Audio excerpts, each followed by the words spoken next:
Praise the lord. మన ప్రభును రక్షకుడైన యేసుక్రీస్తు నామంలో మరొకసారి మీ అందరికీ షాలోం. దేవుని నుండి శాంతి సమాధానము మనందరికీ ఎల్లప్పుడూ తోడుగా ఉండునుగాక. ఆమేన్. అపోస్తుల కార్యాల గ్రంథము 4వ అధ్యాయము 32వ వచనం నుండి 35వ వచనం వరకు ఉన్నటువంటి వాక్య భాగాన్ని మనం ధ్యానం చేద్దాం. బైబిల్ ఉన్నవారు దయచేసి నాతో తెరవండి. అపోస్తుల కార్యాల గ్రంథము 4వ అధ్యాయము 32 నుంచి 35 వచనాలు. విశ్వసించిన వారందరూ ఏక హృదయమును ఏకాత్మ గలవారై ఉండిరి. ఎవడునూ తనకు కలిగిన వాటిలో ఏదియు తనదని అనుకొనలేదు. వారికి కలిగినదంతయు వారికి సమిష్టిగా ఉండెను. ఇదియుగాక అపోస్తులు బహుబలముగా ప్రభు అయిన యేసు పునరుద్ధానమును గూర్చి సాక్ష్యమిచ్చిరి. దైవ కృప అందరి యందు అధికముగా ఉండెను. భూములనైనను ఇండ్లనైనను కలిగిన వారందరూ వాటిని అమ్మిన వాటి వెల తెచ్చి అపోస్తుల పాదముల యొద్ద పెట్టుచు వచ్చిరి. వారు ప్రతివానికి వాని అక్కరల కొలది పంచిపెట్టిరి గనుక వారిలో ఎవనికిని కొదువ లేకపోయెను. ప్రార్థన చేసుకుందాం. సర్వోన్నతుడైన మా తండ్రి, మీ నామానికి వందనాలు. ఈ సమయంలో ప్రభా, ఆదిమ సంఘము యొక్క కొన్ని లక్షణాలు మేము ధ్యానించి ఈనాడు మా సంఘాలు ఆదిమ సంఘాన్ని పోలి నడుచుకోవడానికి మేము మాదిరి కలిగి ఉండకు తగిన కృప దయచేయమని వాక్యం ధ్యానిస్తుండగా మంచి జ్ఞానం అనుగ్రహించి ఈ వాక్యం వింటున్న మేమందరము ప్రభువా, మరి ఆదిమ సంఘము ఏ విధంగా ఉందో ఆ విధంగానే మేము కూడా ఉండటకు తగిన కృప దయచేయమని యేసుక్రీస్తు నామములో ఈ ప్రార్థన అడిగి వేడుకొనిచున్నాము తండ్రి. ఆమేన్. ప్రియులారా, ఈ యొక్క ఆదిమ సంఘములో కొన్ని ప్రాముఖ్యమైనటువంటి లక్షణాలు మనకి ఈ చదవబడిన వాక్య భాగంలో కనబడతా ఉన్నాయి.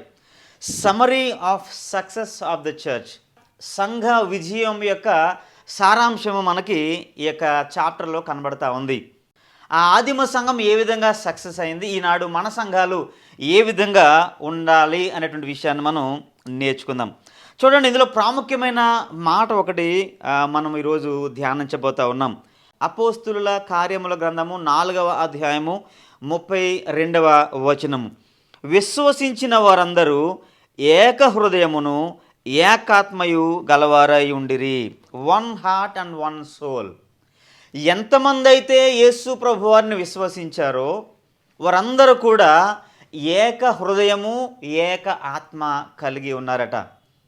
వాక్యంలోకి వెళ్ళే ముందు మనల్ని మనం ఒకసారి ప్రశ్నించుకోవాలి. ఈ మాటలు వింటున్న సంఘ విశ్వాసులుగా మీరందరూ, లేకపోతే కాపరులుగా మనమందరం, మన సంఘాలు ఈ విధమైనటువంటి లక్షణాన్ని కలిగి ఉన్నాయా? ఏక హృదయము ఏక ఆత్మ, one heart and one soul. ఆదిమ సంఘం అయితే ఏక హృదయం కలిగి ఉన్నారట, ఏక ఆత్మయు కూడా వారు కలిగి ఉన్నారు. ఎప్పుడైతే సంఘాలుగా మనమందరమును ఏక హృదయము ఏక ఆత్మ కలిగి ఉంటామో, ఎప్పుడైతే మనము వన్ హార్ట్ వన్ సోల్ కలిగి ఉంటామో, అప్పుడే దేవుని కొరకు అద్భుతమైనటువంటి కార్యములు మనం చేయగలుగుతాం. చూడండి, సంఘాల్లో వివిధ రకాలైనటువంటి వ్యక్తులు ఉంటారు. చూడండి, మన 5 ఫింగర్స్ ఎలా అయితే ఉన్నాయో ఒక్కొక్క ఫింగర్ ఒక్కొక్క రకంగా ఉంది. ఈ 5 వ్రేళ్ళు ఏ విధంగా అయితే ఒకటిగా లేవో, సంఘంలో విశ్వాసులు కూడా ఒకటిగా ఉండరు. ఒక్కొక్కరు ఒక్కొక్క బ్యాక్గ్రౌండ్స్ నుంచి సంఘాల్లో చేర్చబడి ఉండవచ్చు.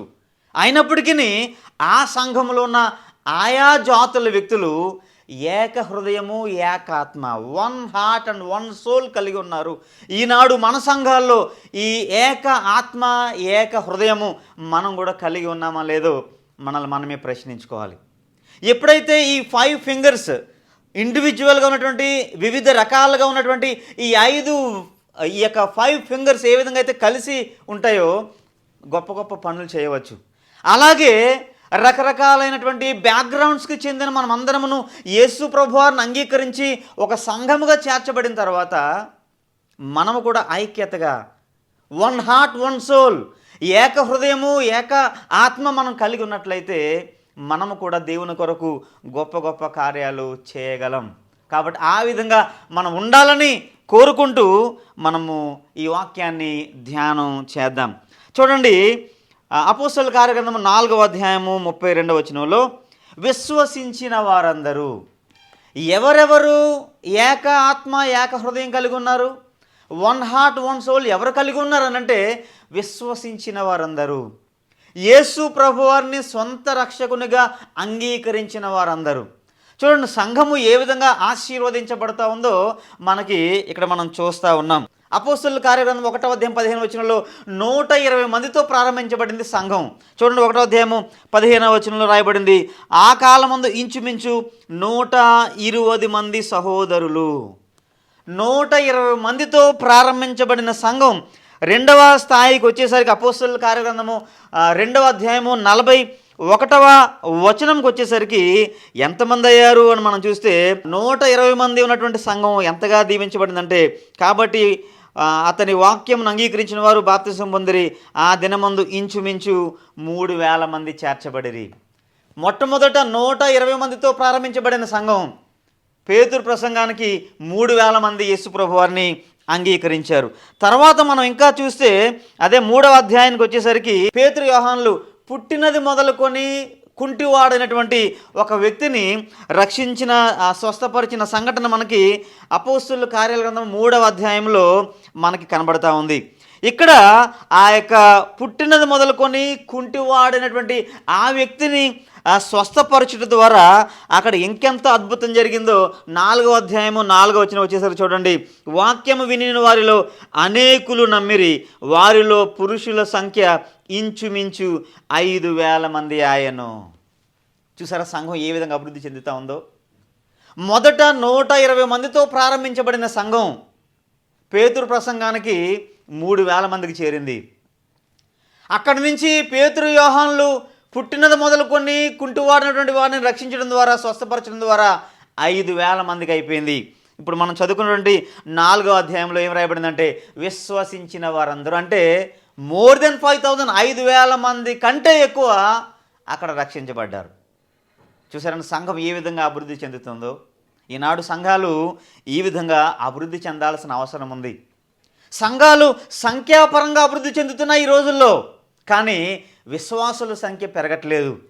ఏమైపోతుంది ఈనాడు సంఘాల పరిస్థితి అని అంటే, ఒక సంఘంలో ఏదైనా డిస్ప్యూట్స్ వచ్చినట్లయితే ఆ సంఘంలో నుంచి వేరైపోయి ఇంకొక సంఘాన్ని ప్రారంభిస్తూ ఉన్నారు.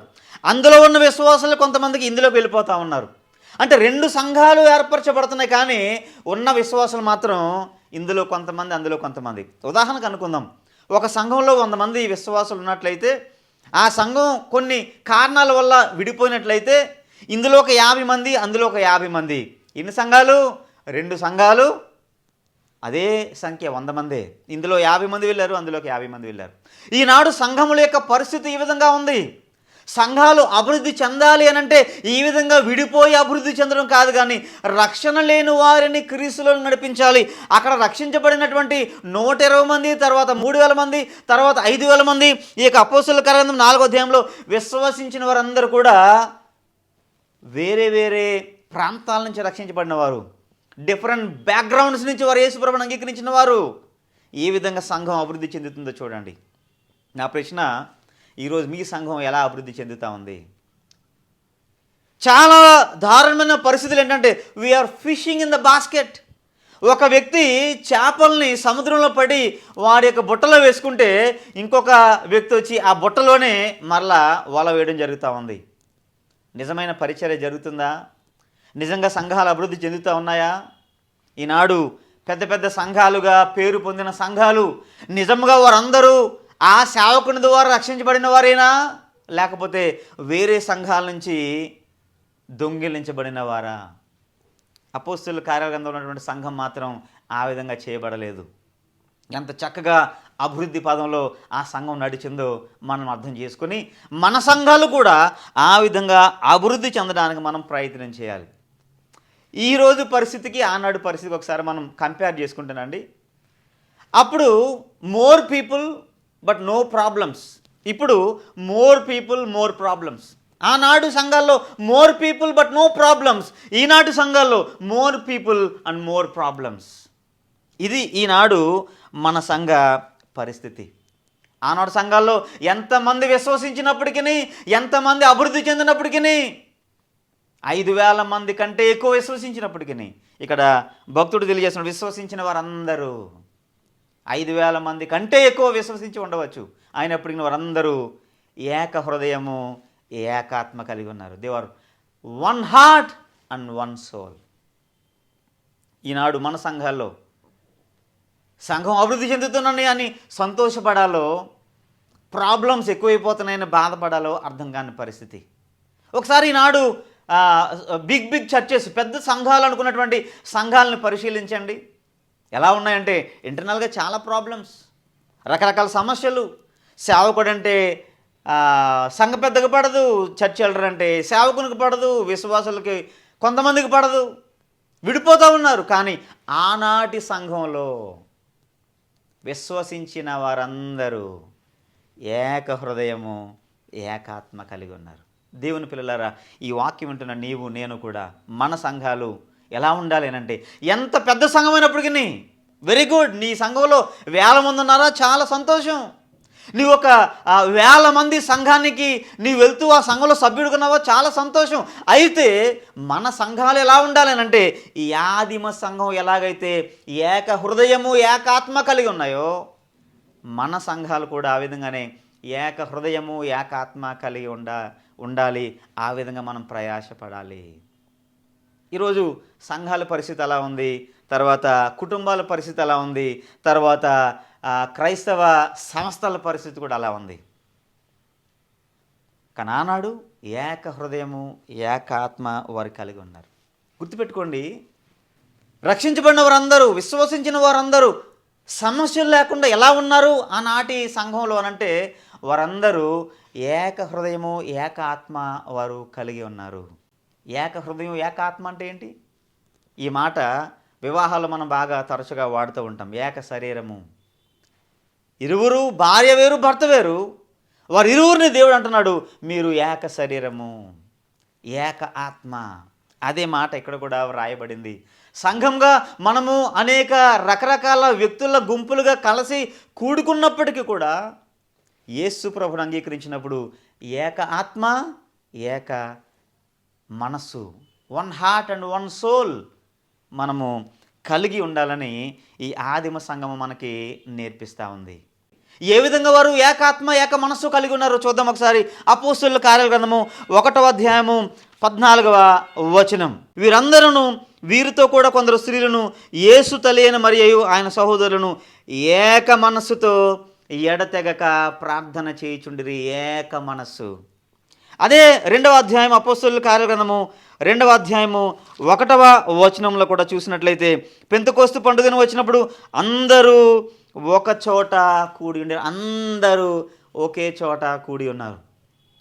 తర్వాత 2వ అధ్యాయము 46వ వచనంలో, 2వ అధ్యాయము 46వ వచనంలో, మరియు వారు ఏక మనస్కులై ఒకే మనస్సు కలిగి. 3వ అధ్యాయం 1వ వచనంలో, పగలు 3 గంటలకు ప్రార్థన కాలమున పేతురు యోహాను ప్రార్థన చేయుటకు మందిరానికి వెళ్ళారు. ఇద్దరు కలిసి ప్రార్థన చేయడానికి వెళ్తూ ఉన్నారు.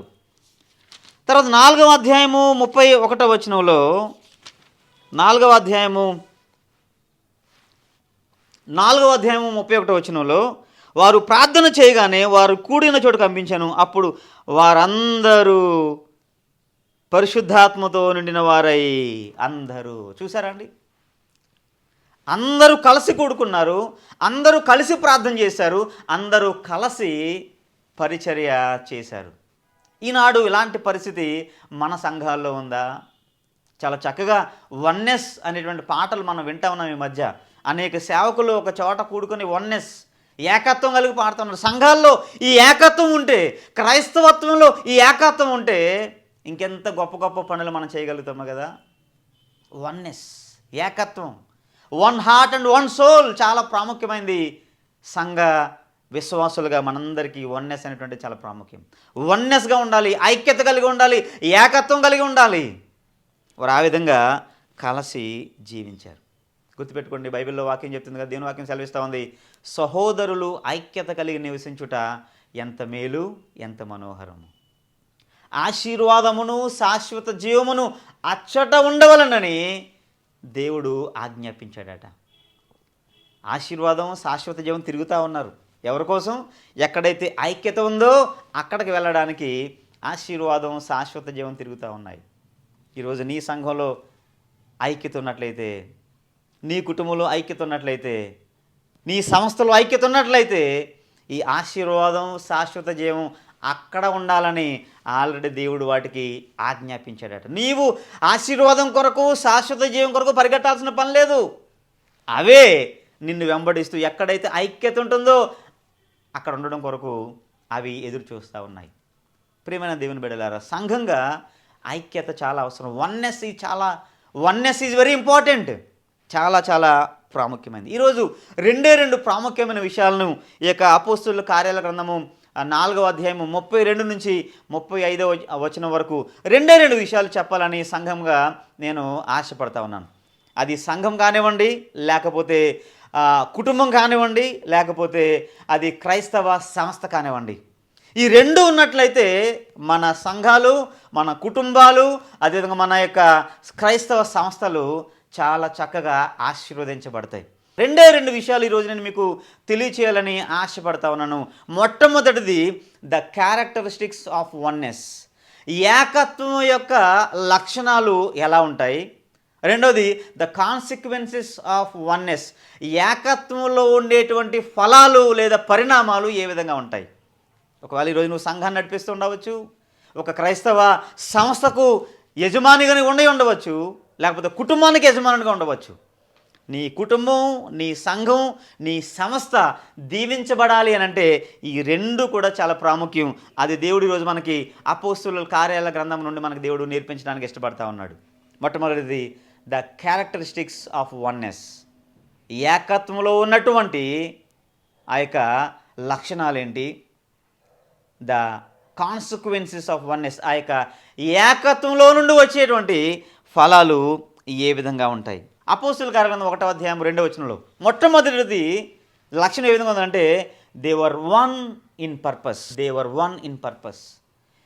ఈ ఆదిమ సంఘము ఏ విషయంలో వన్నెస్ కలిగి ఉన్నారంటే they were one in purpose. వారందరి ఉద్దేశము ఒకటే. ఈ 120 మంది 3000 మంది అయ్యారు, 3000 మంది 5000 మంది అయ్యారు. ఇప్పుడు 4వ అధ్యాయంలో విశ్వసించిన వారందరూ కూడా వారందరి ఉద్దేశం ఏంటనంటే ఒకే ఒకటి. దేవర్ వన్ ఇన్ పర్పస్ ఏంటనంటే అదే 1వ అధ్యాయం అపోస్తలుల కార్యగ్రంథం 1వ అధ్యాయము 8వ వచనంలో వారి ఉద్దేశం ఏంటో మనకి ఇక్కడ కనబడతా ఉంది. ఆయనను పరిశుద్ధాత్మ మీ మీదికి వచ్చినప్పుడు మీరు శక్తి నందుదరు గనుక మీరు యెరూషలేములోను యూదయ సమరయ దేశముల యందంతటా భూదిగంతముల వరకు నాకు సాక్షులయ్యుందురని వారితో చెప్పాను. They were one in purpose. Yesu ప్రభువునందు విశ్వసించిన వారందరి ఉద్దేశం ఒకే ఒక్కటి. ఏంటి అని అంటే సువార్త ప్రకటన, ఇవాంజలైజేషన్. సువార్తను ప్రకటించాలి, యేసు ప్రభును ప్రకటించాలి. యేసు ప్రభు ఎందుకు ఈ లోకంలోకి వచ్చాడో అది ప్రకటించాలి. యేసు ప్రభు ఎంతగా లోకాన్ని ప్రేమించాడో ప్రకటించాలి. యేసు ప్రభు ఏ విధంగా తన యొక్క ప్రాణాన్ని మన కొరకు ఫలంగా పెట్టాడో, ఏ విధంగా తన రక్తాన్ని కార్చి తను మళ్ళా మరణాన్ని జయించి తిరిగి లేచాడో ఆ విషయాన్ని తెలియచేయాలి. They were one in purpose. విశ్వసించిన వారందరూ ఒకే ఒక పర్పస్ అండి, వారికి ఒకే ఒక ఉద్దేశం ఉంది. ఈరోజు నా ప్రశ్న, రక్షించబడిన నీ ఉద్దేశం ఏంటి? ఈరోజు మన ఉద్దేశాలు ఏమున్నాయి? మన పర్పస్ ఏంటి? ఈ రోజుల్లో చాలా హాస్యాస్పదం ఏంటనంటే పని చేయాల్సిన విశ్వాసులు పదవుల కోసం పరిగెడతా ఉన్నారు. కొన్ని పెద్ద సంఘాల్లో చూడండి, ఈ యొక్క జాడ్యం, ఈ రోగం అన్ని సంఘాలకు పాకేసింది. అది పెద్ద సంఘం అని కాదు, చిన్న సంఘం అని లేదు, పెద్ద సంస్థ లేదు, చిన్న సంస్థ లేదు. ప్రజలందరూ దేని కొరకు చూస్తున్నారంటే people are not one in purpose. ఒకే ఉద్దేశం లేదు, కానీ వారి యొక్క ఇంటెన్షన్స్ వేరే, హిడెన్ ఎజెండాస్ వేరేగా ఉంటాయి. ఏంటి అని అంటే పదవులు కావాలి కానీ పని మాత్రం చేయరు. పొజిషన్స్ కావాలి కానీ దేవుని కొరకు ప్రయాసపడరు. ఈరోజు సంఘంగా నా ఉద్దేశం ఏమై ఉండాలి అని అంటే సువార్త ప్రకటనే మన ధ్యేయమై ఉండాలి. వారి ధ్యేయం ఏంటి? యోదయ సమరయ భూదిగంతములంతటా సువార్త ప్రకటించాలనేటువంటి ఏకైక ధ్యేయం వారు కలిగి ఉన్నారు. కాబట్టి ఆ ధ్యేయంలో, ఆ ఉద్దేశంలో వారందరూ ఒకటిగా ఉన్నారు. They were one in purpose. ఈరోజు సంఘ కాపరి పర్పస్ ఒకటైతే సంఘ పెద్దల పర్పస్ ఇంకొకటి. వీరిద్దరి పర్పస్లు వేరైతే సంఘ విశ్వాసుల యొక్క పర్పస్ ఇంకొక రకంగా ఉంటుంది. ఎవరికి వారే యమునా తీరే అన్నట్టు అయిపోయింది. దేవుని పిల్లలారా, unless we are one in Christ in a purpose or with a purpose, ఒకే ఉద్దేశం కొరకు గనక మనం ప్రయాసపడకపోతే, ఒకే ఉద్దేశం కొరకు గనక మనము ఐక్యత కలిగి లేకపోతే, వన్నెస్ కలిగి ఉండగలేకపోతే, నీ సంఘం, నీ సంస్థ, లేకపోతే నీ కుటుంబం ఎప్పటికీ ఆశీర్వాదకరంగా ఉండదు. ఆదిమ సంఘం అంత దీవెనకరంగా ఉండడానికి గల కారణం ఏంటనంటే they were one in purpose. ఈరోజు నీ పర్పస్ ఏంటి? నీ సంఘం యొక్క ఉద్దేశం ఏంటి? నీ పర్పస్ ఏమై ఉంది? ఒక స్థాయి, లేకపోతే నీ సంఘంలో ఒక ఒక పోస్ట్ కోసం చూస్తున్నావేమో, అదేనా నీ ఉద్దేశం? ఎవరైనా నిన్ను నీ ఉద్దేశం ఏంటి అని అడిగితే మనం దీనికి ఏం సమాధానం చెప్పాలనంటే, నేను బ్రతికున్నంత వరకు సువార్త ప్రకటనే నా యొక్క ఉద్దేశం అన్నట్టుగా ఉండాలి. యోదయ సమరయ భూదిగంతములంతటా సువార్త చెప్పడమే నా ఉద్దేశం అన్నట్టుగా ఉండాలి. ఈ లాస్ట్ వచ్చినటువంటి కరోనాలో కానీ, లేకపోతే రకరకాల రోగాలతో చచ్చిపోలేదు అని అంటే దానికి కారణం ఏంటి తెలుసా? ఇంకా మన పట్ల దేవుడు ఏదో ప్రణాళిక కలిగి ఉన్నాడు. నీవు నేను ఇంకా సజీవులుగా ఉన్నాము అని అంటే మనము ఆయన కొరకు చేయాల్సింది ఇంకెంతో ఉంది. ఇంకా మనం చనిపోలేదు, ఇంకా మనము పాతి పెట్టబడలేదు, ఇంకా మనం బ్రతికే ఉన్నాం అని అంటే ఆయనకు నీ పట్ల నా పట్ల ఏదో ఉద్దేశం ఉంది. నీవు ఆ ఉద్దేశాన్ని నీవు నెరవేరుస్తున్నావా? మనం ఒకసారి ప్రశ్నించుకోవాలి. ఈ రోజుల్లో పరిస్థితులు ఏమైపోయినాయి? సంఘాలకు ఏం చేయాలి మనం అంటే, ఆ యేసుప్రభువు చెప్పారు కదా, మీరు సర్వలోకానికి వెళ్ళి సర్వసృష్టికి సువార్తను ప్రకటించుడి, నమ్మి బాప్తిస్మం పొందిన వాడు రక్షించబడిన మనకి శిక్ష విధించబడను, నేను ఏ ఏ సంగతులు అయితే మీకు ఆజ్ఞాపించుతునో వాటన్నిటినీ మీరు గైకొనవలనని వారికి బోధించుడి, సమస్త జనులను శిష్యులనుగా చేయుడి. ఆ పని చేస్తున్నాం మనం. కాబట్టి ఈనాడు మన సంఘం ఎలా ఉంది? మన సంఘం ఎలా ఉంది? నీవెలా ఉన్నావు?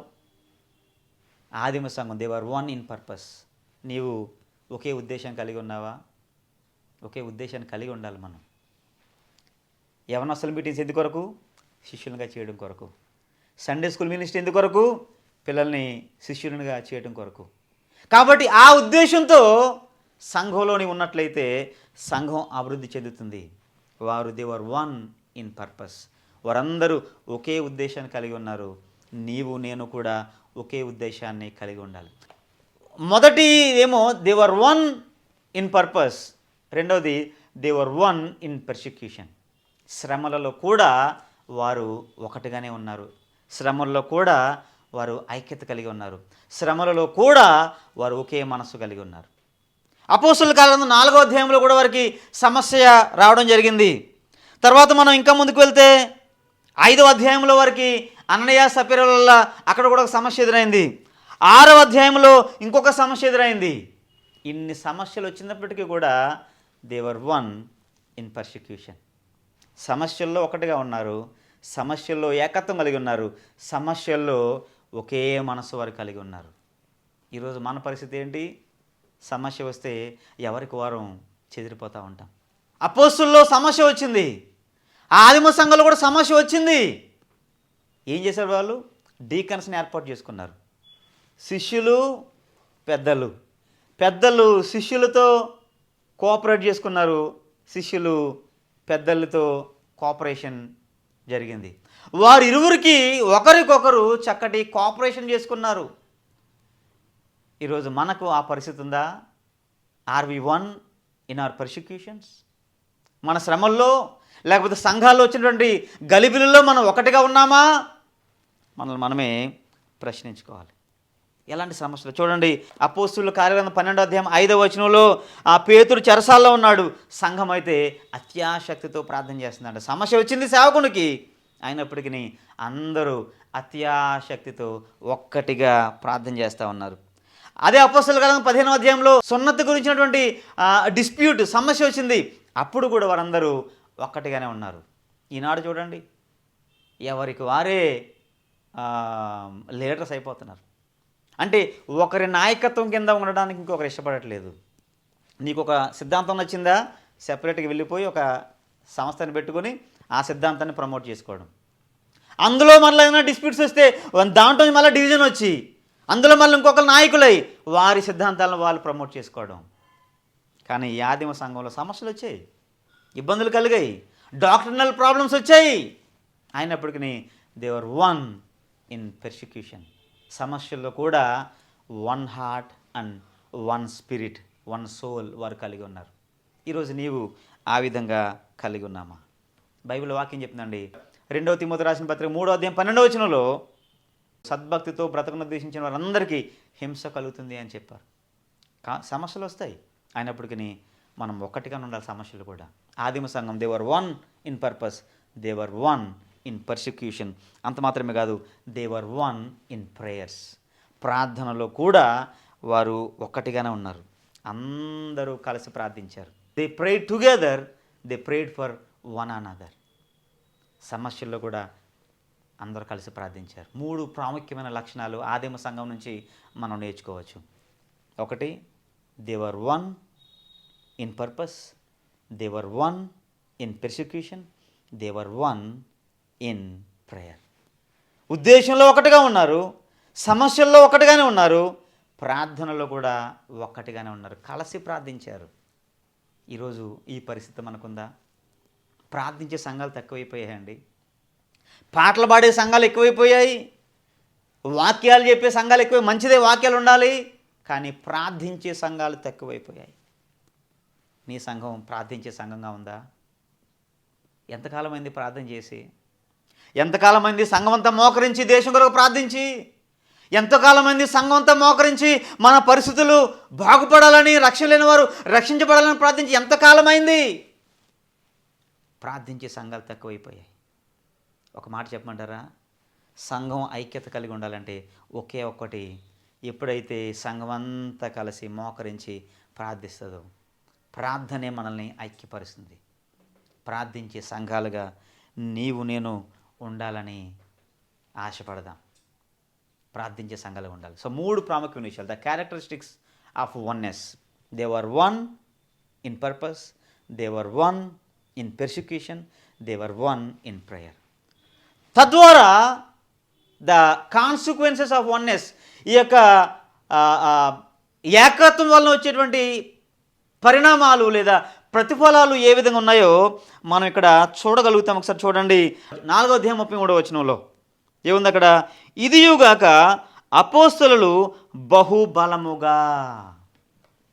ఏమండి, ఈ వన్నెస్ వారి పర్పస్లో, వారి పర్సిక్యూషన్లో, వారి యొక్క ప్రేయర్లో ఆదిమ సంఘం ఒకటిగా ఉన్నారు. కాబట్టి ప్రతిఫలం ఏంటి తెలుసా?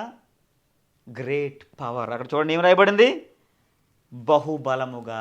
వారందరూ కూడా ఎలా ఉన్నారట? బహుబలముగా. Great power, great power. ఎప్పుడైతే సంఘం ఐక్యతగా ఉంటుందో గొప్ప శక్తిని మనం అనుభవించగలుగుతాం. Great power. ఈ రోజుల్లో చాలా సంఘాల్లో ఆ పవర్ లేదు, ఆ యొక్క అధిక బలము లేదు. కారణం ఏంటంటే సంఘాలు విడిపోతూ ఉన్నాయి, సిద్ధాంతాల పరంగా సంఘాలు వేరైపోతూ ఉన్నాయి, ప్రేమ తగ్గిపోతూ ఉంది. నేను మరలా చెప్తున్నాను, సంఘం కానివ్వండి, కుటుంబం కానివ్వండి, సంస్థ కానివ్వండి, ఎవరైతే ఐక్యతగా ఉండరో వారిలో ఈ ప్రతిఫలాలు ఉండవు.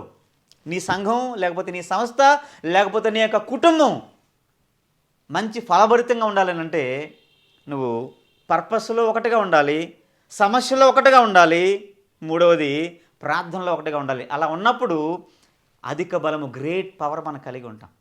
ఈరోజు సంఘాల్లో పవర్ లేదు, పవర్లెస్ క్రిస్టియన్స్, యూస్లెస్ క్రిస్టియన్స్. సంఘాల్లో కూడా పవర్ పోతూ ఉంది. అందుకనే సమూయేలు గ్రంథంలో ఇకాబోదు ప్రభావము పోయెను. చాలా సంఘాల్లో ప్రభావం పోయింది, చాలామంది విశ్వాసుల్లో ప్రభావం పోయింది. ఇకాబోద్ క్రిస్టియన్స్, ప్రభావము లేని క్రైస్తవులు. ప్రభావం లేదు కాబట్టి ఇతరులను ప్రభావితం చేయలేకపోయేటువంటి క్రైస్తవ జీవితం ఇకాబోద్. ఈరోజు నీకు పవర్ కావాలి అని అంటే ఈ 3 మనం లక్షణాలు కలిగి ఉండాలి. సో ఆ ఆదిమ సంఘం ఐక్యతగా ఉన్నారు కాబట్టే గ్రేట్ పవర్, గొప్ప అధిక బలము వారు కలిగి ఉన్నారట. అధిక బలము. రెండవది, అధిక బలం మాత్రమే కాదు, 33వ వచనంలో ఇంకోటి ఏం రాయబడింది? దైవ కృప అందరి యందును అధికముగా ఉండెను. Great grace, great power, great grace. దైవ కృప ఎక్కడ కలిగి ఉన్నారు వారు? అందరి యందు దైవ కృప వారు కలిగి ఉన్నారు. 2వ అధ్యాయం అపోస్తలుల కార్యగ్రంథం 46వ వచనంలో కూడా చక్కటి మాట రాయబడి ఉంది. ఏంటి ఇక్కడ అంటే, వారు ఏక మనస్కులై ప్రతిదినముల దేవాలయంలో తప్పక కూడుకొనుచు ఇంటింటా రొట్టె విరుచుచు దేవుని స్తుతించుచు ప్రజలందరి వలన దయ పొందిన వారై. ప్రజలందరి వలన దయ. ఈరోజు సంఘంగా ప్రజల దయ మనం పొందుకుంటున్నామా? సంఘం అంటే బయట సమాజంలో ఎలాంటి రెప్యుటేషన్ ఉంది? క్రైస్తవులు అంటే బయట సమాజంలో ఎలాంటి పేరు మనకుంది? ఈనాడు ఈ సంఘం అయితే అందరి దయను పొందుకున్నారట. Great grace, unmerited favour. వారు ఏ విధంగా దయ పొందుకున్నారు అని అంటే, వారందరూ కూడా ఏక మనస్సు, ఏక ఆత్మ కలిగి ఉన్నారు. ఈరోజు మనం కూడా దేవుని దయ పొందుకోవాలంటే మనకి ఏముండాలి? ఏక మనసు, ఏకాత్మ ఉండాలి. అప్పుడే దేవుని దయ పొందుకుంటాం, మనుషుల దయ కూడా మనం పొందుకుంటాం. వారు ప్రజలందరూ దయ పొందుకున్నారు. ఎందుకు ప్రజలందరూ దయ పొందుకున్నారు? వారు ఐక్యతగా ఉన్నారు కాబట్టి. ఎందుకు ఐక్యతగా ఉన్నారు? వారందరూ ఒకటిగా ఉన్నారు కనుక వారు ఆ విధంగా చేయగలిగారు. కాబట్టి ఒకరి పట్ల ఒకరు ఐక్యత కలిగి మనము నివసించాల్సిన అవసరం ఉంది. నీ దయ ఎవరికైనా అవసరం ఉందేమో, నీ మాట ద్వారా ఎవరికైనా ఓదార్పునిచ్చేటువంటి మాట అవసరం ఉందేమో. ఏం చేయాలి మనం అనంటే, దయ కలిగిన మాటలు మాట్లాడాలి. దయను విత్తాలి. అందుకని బైబిల్లో 2 కొరింథీయులకు రాసిన పత్రిక 9వ అధ్యాయం 6వ వచనంలో విత్తుడు నన్ను కూర్చున్నటువంటి మాటలు అక్కడ రాయబడ్డాయి. ఏది విత్తుతావో అదే మనం కోస్తాం. దయను విత్తుదాం, దయను మనం కోస్తాం. ప్రేమను విత్తుదాం, ప్రేమను మనం కోద్దాం. తర్వాత బయట ఉన్నవారు మన గురించి మంచి సాక్ష్యాన్ని వారు చెప్పాలి. ఈ సంఘానికి ఆ యొక్క గొప్ప ఆధిక్యత దక్కింది. 3వది అపోస్తలుల కార్యగ్రంథం 4వ అధ్యాయము 34వ వచనంలో, భూములనైనను ఇండ్లనైనను కలిగిన వారందరూ వాటిని అమ్మిన వాటి వెల తెచ్చి అపోస్తలుల పాదముల యొద్ద పెట్టిరి. దీని అర్థం ఏంటంటే, దే వర్ గ్రేట్ గివర్స్. దేవునికి ఇచ్చే విషయంలో గొప్పవారుగా మారిపోయారు. చూసారా అండి? ఒకసారి మీకు అర్థమైతే ఈ మాటలు నిజంగానే ఆ విధంగా మనం మారగలుగుతాం. నేను ఈ మాట మరొకసారి చెప్పి ముగించేస్తాను. నీవు నా సంఘం, మన సంఘాలు అభివృద్ధి చెందాలన్నా, మన కుటుంబాలు అభివృద్ధి చెందాలన్నా, మన యొక్క సంస్థలు అభివృద్ధి చెందాలన్నా ఐక్యత మనం కలిగి ఉండాలి. ఆదిమ సంఘం ఐక్యత కలిగి ఉండాలి. దేంట్లో అంటే, they were one in purpose, they were one in persecution, they were one in prayers. నేను మన సంఘాల్లో, మన కుటుంబాల్లో, మన సంస్థల్లో ఈ పదవుల కొరకు కాకుండా, if you are one in purpose, if you are one in persecution, if you are one in prayer, మన సంఘాలు, మన కుటుంబాలు, మన సంస్థలు దీవించబడతాయి. దీవించబడి ప్రతిఫలం ఏ విధంగా ఉంటుందో తెలుసా? గ్రేట్ పవర్, గొప్ప శక్తిని పొందుకుంటాం. గ్రేట్ గ్రేస్, గొప్ప కృపను పొందుకుంటాం. Then will become great givers, దేవునికి ఎక్కువగా ఇచ్చేవారంగా ఉంటాం. అలా మనం ఉండాలని కోరుకుందాం.